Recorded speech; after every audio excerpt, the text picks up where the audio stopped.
Good morning.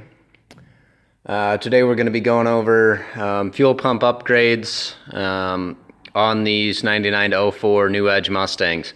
Couple things you need to know, a couple things not to do, and here we go. And hopefully you learn a little bit from my mistakes. So initially I tried to make a video. It took about 2 weeks. Everything I did, hunting, researching, trying to find the right pump, this, that, and the other. So what I ended up doing was buying, this is not the new pump, I've actually already swapped it. This is a cheap Spectre, $50 fuel pump from Rock Auto. Absolute garbage, don't buy it, don't recommend it. Gave me more nightmares and headaches than I would ever care to remember. But sometimes it's how you learn. So what I initially did was bought this pump and bought this. This is a Walbro GSS 342. And this is the wrong style pump. So this is an on-off style pump. This is not a variable resistance pump like it should have been. This is not a plug-and-play unit. Yes, the connector did match up to this, but it is wrong. Because this is an on-off pump. This is all or nothing. Where the pumps that are in the Mustangs are actually a variable pump. And what that means is that as the fuel pump driver module amps up the pressure or amps up the voltage going to this pump, the pressure is going to come up with it. And if you try to install one of these on-off style, it's just going to be on, off, and it's never actually going to give you the pressure that it wants. The fuel pump driver module has no control. You're going to see massive pressure spikes, voltage spikes, and it's not going to run right. You run the risk of detonation, blowing up your engine. So there's definitely a right way to do this. And this I couldn't get to fit. It was actually too tall, so I actually ended up having to modify the crap out of this. Ended up filing down a couple of spots to get it all to fit. Absolute nightmare, didn't work. Ended up installing the original pump that came with this unit back into it, just so I could get to work, because my original pump ended up crapping out on me back in January sometime, December, January. I think I got a bad tank of fuel, but either way, when I pulled out the old unit, the reason I decided to buy one of these was because the old unit was beginning to fall apart. The plastic was deteriorated pretty bad. It was the original fuel pump from Ford that was installed at the factory, 165,000 miles on it, and 18 years of use, so use and abuse. So what ended up happening was the original GSS didn't work, so pulled him back out, put the original back in there. It lived for about 2 months, and then this is actually, hose has actually been replaced. It had a plastic accordion style hose on it, and it ended up blowing out about here. Blew a hole in the line, crank no start, no fuel, dropped the tank, seen that it was blown off, replaced it with a fuel line, and I have my suspicions that these can't be soaking in fuel. It might just have been my clamps, not sure, but what ended up happening is that lived about a month, and then it blew off right here, right off the hat. Just spit the hose right off of there. Same problem, crank, no start, no fuel. Put a new hose clamp on it, tightened it down, made sure not to break it this time. Put a new hose clamp on here as well, tightened it all down. That lived about another month, and then it actually sheared off these barbs and blew off of this end. And this is, again, just cheap Chinesium plastic. These barbs used to be a lot more aggressive, and it just sheared those off. So dropped the tank again here in the garage, reattached it, and that only lived about 5 or 6 days was all before it blew off again. But by that point I'd already ordered this new unit. This is the part number off of it. This is a Holley 12-946. This is a 255 liter per hour pump that we've installed. Here are a couple of warnings and instructions. This is from TI Automotive Aftermarket Division, who I believe owns Holley at this point. But if you want to read through this, this will kind of give you, if you want to pause the video, this will kind of give you an idea of their disclaimers. But basically, the fuel pump driver module in these Mustangs will actually compensate for that bigger pump. But what you need to do is when you go to replace the pump, disconnect that negative battery cable, leave it off for a good 30 minutes. Take your time, you know, it goes an hour, 2 hours, doesn't matter, just so long as that battery cable is disconnected. And then also clear your codes with a code reader. That will ensure that all the cams are gone and that fuel pump driver module will begin its relearn procedure. So I'm actually going to show you the tuning, not really the tuning, the data logging that I've done to follow this. So you'll see this right here. This is the RF DP actual, which what that stands for is returnless fuel drop pressure actual. So this is your actual fuel rail pressure, and you can see this is our actual where we're currently at, max that it's seen, the average, and the minimum. And you can see our pressure got up there a little high, and that's caused by the fuel rail temperature sensor. So a couple things that you need to know is fuel, regular gasoline, not that blended ethanol crap. We've got it all the pumps today, but pure gasoline will boil at 40 psi, will boil at 128 degrees Fahrenheit. And so once you start getting above or start getting close to 128 degrees Fahrenheit, the ECM starts to compensate for that by adding additional pressure. So it will command 60 psi, it will make the necessary injector adjustments, and can get as high as 80 psi, which I actually have another data log of that. And so I have actually had to do no tuning whatsoever, no changes in anything. I will actually show you the long-term fuel trim on this one for both banks. We're going to scroll up here to the top right there. Long-term fuel trim 1, bank 1. We had a max of a less than 1% correction, an average of almost perfect, and a maximum correction over here of about 2%. So we're only about 2% on bank 1. Down here to bank 2, long-term fuel trim 2, a 1.5% correction, and a minimum of 0. So we actually looking pretty good. We're only about 2% fuel correction on the long-term fuel trim. So this engine was running excellently. And doing everything that it absolutely needed to do. I'm actually going to load another one here for you to actually show what happens when that fuel rail temp, or when your fuel rail temperature, I think that's idle. Let me try another one here real quick. That one was driving.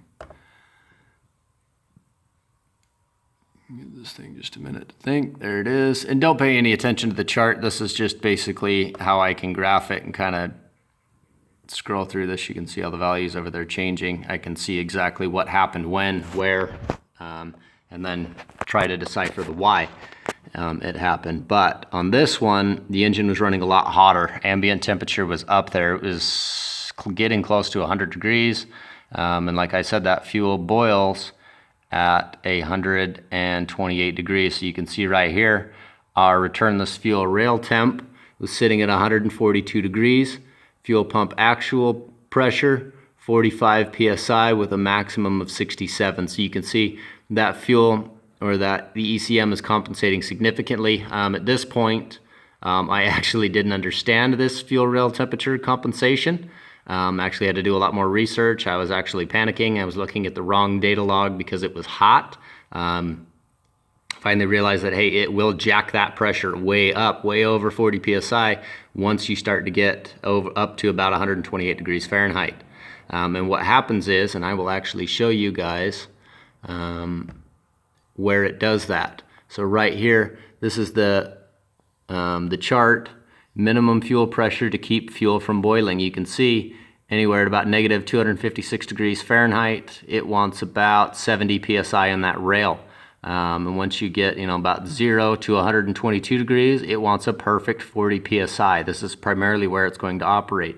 Now on really hot days, or you're really getting on it, you start getting up here between this 122, 128, it starts varying between 40 and 70 psi. You go over 128, it's commanding a solid 70 psi the entire time that engine is running. Once that fuel rail temperature, not your coolant temperature, but your actual fuel rail temperature gets up that hot, it's going to jack your pressures up. So This is a drop-in ready unit. Go ahead, drop it right in. Make sure you disconnect the battery. Everything's going to function, everything's going to operate. You're not going to see any performance gains by doing this on a stock vehicle, but this will support turbocharging, supercharging applications on lower PSI. You should be able to run up 5 to 8 PSI, no problems. Once you start getting above that, you're gonna need to start, checking and making sure you're still getting the pressures you need, especially at wide open throttle.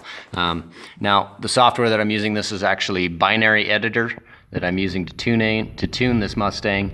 And you can see down here that strategy, that RTA Jackson 0. This is actually the part number on the tag number. So if you want to get into this, you need to contact either motes.net or coretuning.net, depending. Now, if you have one of the more generic GT Mustangs, Motes is more than likely going to have the software that you need. But if you're trying to do what I'm doing and trying to tune a really crazy off that no one really does, and you want to do it all yourself, you've got to go to Ben at coretuning.net.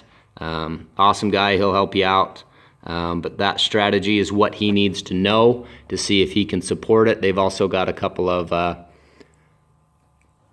charts on their website that will actually tell you whether or not they have support for it. Now, where you find what strategy you have is right here on the ECM tag. Now, this is the old automatic. This is tape over the end of it that came out of the Mustang. I've got another video on how to replace these, but this is the old automatic one that came with the car. At Bravo 1 Whiskey 0 is the number he needs. Down here you can see this is the tear tag. The best thing you could do is take a picture of this and send it to him. And then also you can do it yourself on his website. You just got to dig around a little bit on coretuning.net. You'll find all the information you need, but that's where you're going to find that tear tag, if you will. And also this tag as well is what you're going to need, and see if you can match it up to be able to run this kind of software and be able to do the tuning that you can with it. I haven't done a whole lot yet. This is mandatory if you try to upgrade the MAF or the injectors in these new Edge Mustangs. I'll actually show you some of the changes that I've made in here. Let's get down into here. Most primarily spark. I upped or I should say I reduced the commanded AFR for E15, which is your standard pump gas. This fuel may contain up to 15% fuel. Sticker you see on the fuel pumps. This has been changed for that. What I'm actually going to go into here is, let's see, where is it at? And this is different for a lot of different cars. So I'm going to go in here into borderline knock. Down here to spark borderline knock threshold. This is primarily the changes that I have made. Again, these are not going to be the same for your car. My car's had a couple of different modifications, but you can see anything in red is where I've actually changed it. I'll actually show you original value is 4. So here I've only upped it about 1 degree is all. And it made some pretty significant changes, especially cruising. It seems to accelerate a lot better, runs a lot better, especially cruising over hills. Up here you can see about 3,000. I've actually jumped about 4 degrees of timing, 5 degrees of timing there, 3 degrees of timing there, 3 degrees here. So you can see I've kind of fine-tuned this a little bit. Car accelerates so much better. The whole software chip, everything I needed, plug and play. Mostly plug and play. I mean, there's a couple of things you got to understand, got to know. A lot of learning. I would highly recommend. I believe it was motes.net on YouTube. Might even be just Motes, M-O-A-T-E-S. He's got some incredible training videos that'll go over, the whole idea behind the tuning of these EEC5, EEC4 Mustangs. And this can be used on a lot of the Fords from the 80s up to about 2004. This tuning software is really awesome, really user-friendly. I mean, you do run risks. Like if I were to give this an extra 5 degrees of timing from where it's at now, I very well could blow this engine up, run lean, detonate, and blow this thing all to hell. So there's definitely a lot of risk in doing this, but I am learning a ton along the way. Kind of just taking it real easy on my tuning adjustments. Let's get in here. I think I can show you some fuel before I run out of time on this video. So we're actually going to go fuel. Let's see, open loop base. Fuel table cold. So you can see I am actually commanding over here a little bit leaner mixture. You see I'm running at 0.086 AFR, and that is reading in lambda. That is not 14.7 to 1, anything close to that. It's actually lambda. So I'm actually commanding not a whole lot higher. I'm only, see here, 93% lambda is what it wanted. It wanted 99% lambda there. So I'm running considerably richer in some areas. And then I've also made a couple of small tuning adjustments to the throttle position sensor. And by that I mean I've changed when it transitions. So this table right here, transitioning to throttle position to transition to wide open throttle. And I dropped this voltage down to 2.9 volts from 3.27. So as I'm getting on the accelerator, the ECM is dropping into wide open throttle mode or getting thrown into open loop a lot faster. This has resulted in a lot quicker acceleration off the line. And from cruising speeds to taking off, this has really kind of woke this car up. Very small change, but significant differences. We still got a lot to do as far as ECM tuning goes. Still got to get that MAF sensor over there, that 80 millimeter, blah, blah, blah. Wow. I need more coffee. 80 millimeter MAF out of that F250. That's got to go in. I still got to do a little bit of wiring for that. But this is what you're going to need to be able to actually tune the Mustang, especially for when you get boosted. There's other programs, other software you can use. I don't know how I feel about those email tunes, but this is the way that I went. I hope this helps you guys out. Any questions, any comments, let me know. Leaving a comment in the messages is usually the easiest way to get a hold of me. And really anything related to these New Edge Mustangs I could probably help you out with. Have an excellent day, you guys.